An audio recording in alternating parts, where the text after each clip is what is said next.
원자폭탄 개발의 아버지로 불리는 오펜하이머 박사는 핵무기 완성 이후 나는 죽음이여 세상의 파괴자가 되었다라는 유명한 말을 남겼습니다. 이는 힌두교 경전 바가바드기타에 등장하는 유명한 구절로 오펜하이머가 이 문장을 인용한 이유는 세상을 구하기 위해 어쩔 수 없이 세상을 파괴하는 무기를 개발해야 했던 자신의 깊은 고뇌를 담고 있기 때문입니다. 한동훈 전 대표가 정계에 진출한 이후 보수층의 열렬한 지지를 받게 된 배경에는 그가 빈틈없는 논리로 좌파 진영을 공략하며 그들의 억지 주장을 효과적으로 반박했다는 점이 크게 작용했습니다.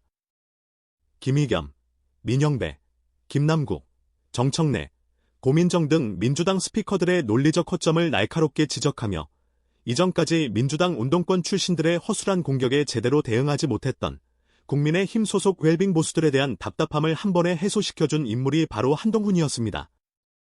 그러나 이처럼 보수 진영의 보물과도 같은 인물을 정작 윤석열 대통령 부부는 시기하였고 한동훈이 정권의 성공을 위해 조언할 때마다 친윤계와 극우 유튜버들을 동원해 한동훈을 압박하는 일이 반복되었습니다. 한동훈은 그동안 수차례 사과하고 많은 것을 참아왔습니다.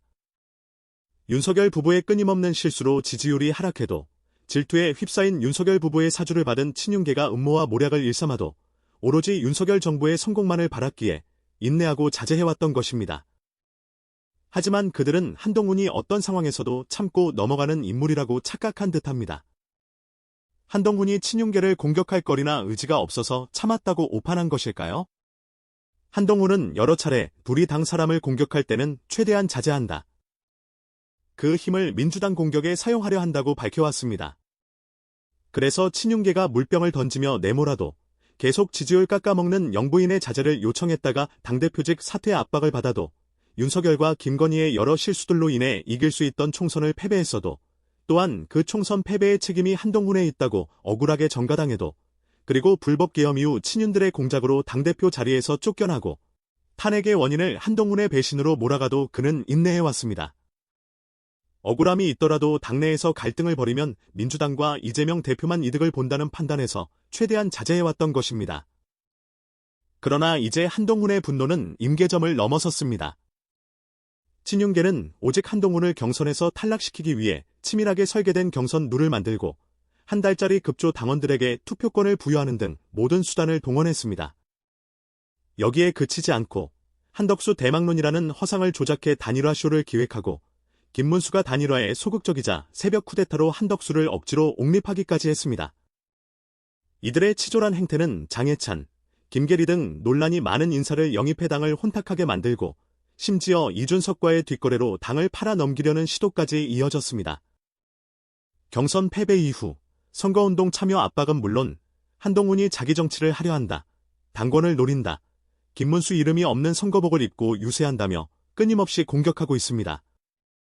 한동훈은 청주와 원주 유세에서 노쇼 경제학이나 120원 커피 경제학처럼 비현실적이고 위험한 주장에 밀리는 이유에 대해 계엄의 바다를 제대로 건너지 못하고 부정선거의 늪을 제대로 건너지 못하고 윤석열 부부와 제대로 절연하지 못했기 때문이라고 강조했습니다. 선거에서 승리하는 유일한 방법은 윤석열과의 결별을 통해 중도층의 실망을 달래야 한다는 너무나도 당연한 조언이지만 아쉽게도 김문수는 이를 외면하고 있습니다. 또한 한동훈은 선거운동복에 김문수 후보의 이름이 없는 점을 두고 친윤 떨거지들이 한덕수로 후보를 바꿔치기 하려고 일부러 이름 안 새겨서 나눠준 것 아니냐며 작작 좀 하라고 친윤계를 강하게 비판했습니다. 빨간 선거복을 입은 자신의 모습에 대해서도 여기 이렇게 빨간 옷 입고 이번 달고 호구처럼 나선 건 친윤 떨거지들의 호구가 되기 위한 게 아니다. 바로 여러분과 대한민국의 호구가 되기 위한 것이라고 일갈했습니다. 이어 한동훈은 아직도 구태 친윤들은 제 탓을 하고 싶어한다. 홍준표 찾아서 4명이서 당 돈으로 하와이 여행 가고 한덕수는 어디 갔는지 알 수도 없고 이준석에게 당을 넘기겠다고 야합을 시도했다고 분노를 표출했습니다. 오늘 그의 발언 중 하이라이트는 이재명이 노쇼 경제학과 120원 커피 발언으로 흔들리고 있을 때 윤 전 대통령이 부정선거 영화 보고 김건희 여사가 샤넬백 받은 거 터지면 선거를 도대체 어떻게 이기냐고 지적하며 그동안 충분히 보수를 뽀개놓으셨다. 이렇게 번번이 발목 잡을 거면 본인이 있어야 할 곳, 민주당으로 가시라고 격정적으로 발언한 부분입니다. 아직도 저 구태 친윤들은 제 탓을 하고 싶어합니다.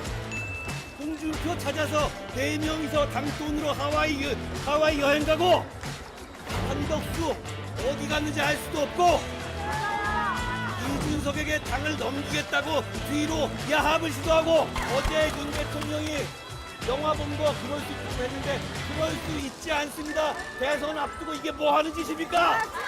뭐 하는 짓이야? 자, 저는 이렇게 말씀드리고 싶어요.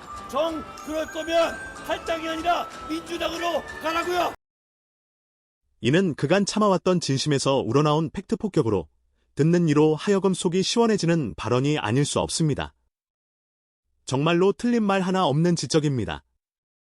오늘 그의 일련의 발언은 이제 더 이상 친윤계의 부당한 행태를 좌시하지 않겠다는 강력한 의지의 표명이자 그의 놀라운 기억력과 언변, 빈틈없는 논리라는 강력한 무기가 이제 민주당뿐만 아니라 친윤계에도 향할 것임을 엄중히 경고하는 메시지입니다. 오늘 한동훈이 날린 핵폭탄은 상징적 의미를 지니며 세상을 구하기 위해 세상을 파괴해야 했다는 명언처럼 철저히 붕괴된 보수를 구하기 위해 친윤계와 극우 세력을 단호히 척결하겠다는 선전포고로 해석할 수 있습니다. 이제 개싸움은 절대 피할 수 없습니다. 그러나 한동훈 혼자서 싸우기엔 저들은 너무나 강력한 구태 카르텔이며 교활하기까지 합니다. 상식적인 생각을 가진 국민들과 한동훈 지지자들은 결기를 가지고 이 처절한 전쟁에 동참해 구태 세력을 척결하고 망가진 보수정당 국민의 힘을 되돌려 놔야 할 것입니다.